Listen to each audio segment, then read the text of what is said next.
For all that discontent the survey finds, and there is a lot, there's a disconnect too. The economy is actually doing pretty well.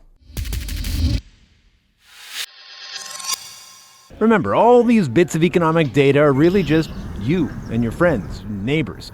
Right now, in spite of all that anxiety, the data is painting a pretty good picture. Jobs are being added in droves, and a lot of those jobs are high-paying tech and financial services jobs. In fact, over the last decade or so, where we've seen this kind of restructuring away from high-paid manufacturing jobs, we've seen almost as many jobs created in this segment of the economy. That's not to say concerns are unfounded. In spite of record job growth, Canadian GDP has struggled to break out. The oil patch has yet to regain its footing. Businesses still aren't spending.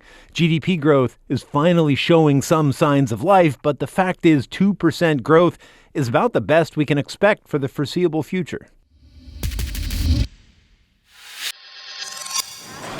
For more than a decade, consumers carried the brunt of the Canadian economy on their backs.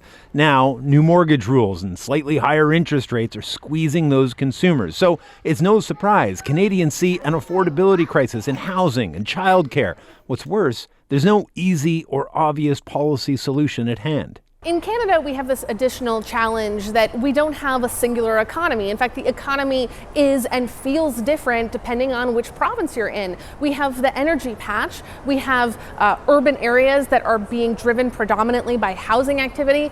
So, economic anxiety becomes amplified by global oil prices and international trade tensions, neither of which gets sorted out in Canada, but both feed into the notion that the economy is struggling, no matter what the data say.